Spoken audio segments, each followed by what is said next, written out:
the beautiful part of Circle is that it's a field that honors sovereignty rather than everybody being instructed to do something cathartic. So no one's pushed into catharsis.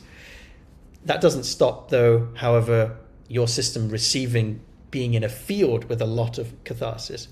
But something that I bring through, and this is what I teach a lot in facilitator trainings, is that catharsis without direction is almost useless. I say almost because there might still be a little bit of release valve benefit of releasing tension. But I'm not a big fan of catharsis that is there for the sake of emotional release. There is a saying that we have that says all trauma happens in connection and it requires connection to heal it. But I've also discovered another rule or law of emotional energetic release, which is emotions or contractions resolve when they are directed correctly. And what this basically means is, I'll give you an example of my personal journey. So for a long time, I was angry at my dad because he beat the shit out of me when I was young. And there was a way that he was a rageaholic and would explode in ways that made it very unsafe for me. So I developed a pattern of hypervigilance. This is how I got to be skilled at reading the field, because I left my body in order to feel where the danger was before the danger was. So I could tell where he was before my body knew where it was. So this hypervigilance is a response to trauma. So every time I'm facilitating, I'm activating my trauma to serve, which is highly destabilizing unless I take good care of myself. So I say that again, the fact that I'm facilitating a field in a group circle means that I'm turning on and activating the wounding that has developed that sensitivity and that gift, but it's recreating potentially a way for me to get injured if I'm not careful. So that's the first part. The second part was that I started to do a lot of work to resolve my anger with my father. So I would do Gestalt processes where I'm telling him all the things that I've never shared. I'm, doing physical processes of catharsis, screaming, shouting, kicking, punching, trying to get this energy and directing it back to where I wanted to bring my no, for example. And you know what? A few things were helpful because there were genuinely things that my dad needed to feel from me, and doing that work in retreats was really powerful. But there was a point where the whole thing plateaued, and catharsis in any particular direction towards my father was no longer helpful. It just was landing flat, and I was just like, why am I doing this? And I started to get very suspicious of the need to get mad at my dad. It started to become almost like a sabotaging or a distraction or a blind spot. It was a convenient thing to be worked up about. And then I discovered something really amazing, which was anger towards a parent resolves very quickly if you choose the right parent.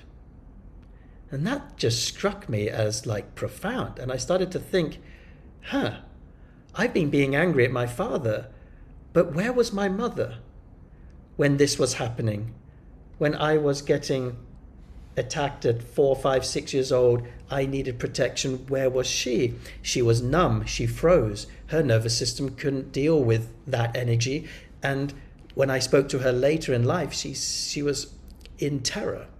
And now as an adult, I totally get that. There's a lot of compassion, of course.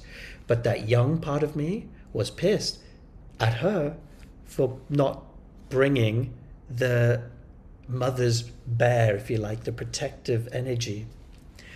And as soon as I started to express cathartically in the direction of where the actual trauma happened, because the trauma wasn't just in the violation, but it was also in the neglect of my mother not taking action on my behalf.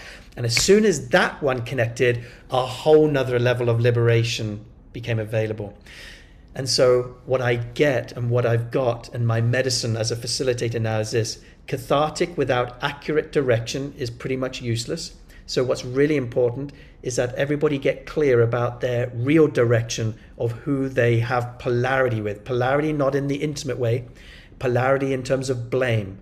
Because in our healing process, the first stage is we suffer, we collapse. The second stage is we blame. Somebody else is responsible. And it's in that second stage of polarity that we need to work out who are we really blaming. And the first answer is not usually the right one. So in Circle, when we start to cathartically express in the right direction, massive transformation happens. So the first thing is that I've spoken about is sovereignty is key. Everybody needs to feel it when they're ready. Second, I very rarely do group catharsis where everyone is cathartically releasing at the same time. That's why you won't see me doing an Osho or dynamic meditation. I'm sure it's great for some people, but in an amplified field, that's too much for my system. That is too much energy running through my system at once. I like the focus. I like the energetic penetration of that sword doing accurate open heart surgery. And when that happens, my system can respond to it very, very well. And I would say at the next level is, even after I've shared everything that I've just shared, for the majority of people, catharsis in the sense of uncontrolled emotional expression is not necessary to actually meet and heal these parts. And I would say it's a 10% of the energetic construction of Circle. It's a minor. It used to be a lot more, but I notice as the years go past, I'm less and less trusting and encouraging catharsism as a tool for healing and transformation. In the facilitator vocabulary, I call that like group think, the peer pressure that comes when we're in an entrained field, and it's so easy to potentially override our own boundaries and not even know those boundaries exist until we're out of the field and we go, shit, did I really want to do that? Was that really a yes? Which is why the golden rule is move slow. So everything we do is done in a way that is slowed down. And I can feel that if the pulse quickens too much, it's like when no one's taking space in this field. It's too chaotic. There's too much speed.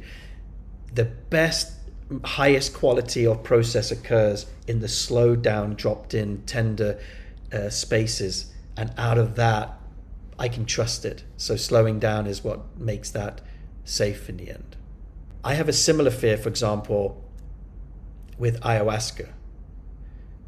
I've never done it before, but I have a story that my system won't respond to it well, that it's going to really mess with my brain.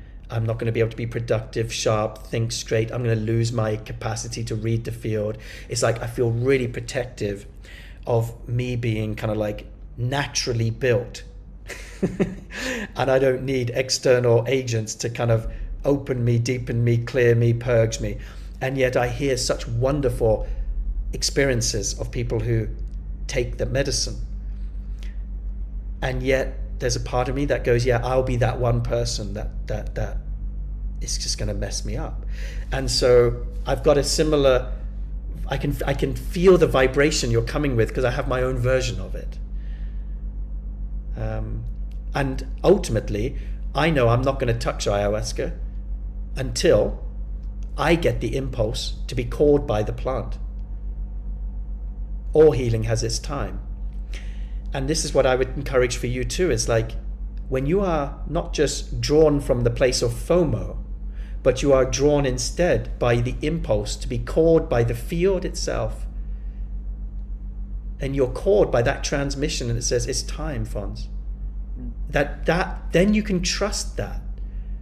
I think that's been the theme so far of both of your shares and Trisha's shares, like when to trust this call to follow impulse versus when is it the mind or fear or contraction or past patterns coming in.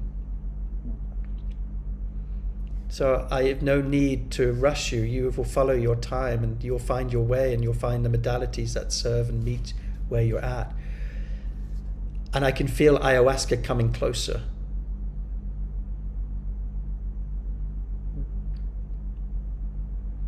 And and I'm a little bit terrified about that. Does catharsis need to be big, No, you know? no, not at all. I don't even use the word catharsis anymore. It's just meeting ourselves or a part, or reclaiming an exiled energy and giving it sound, voice, and movement. That's the longer version. That's the more accurate, broken down version of what we're actually doing is, do you and are you ready to meet yourself?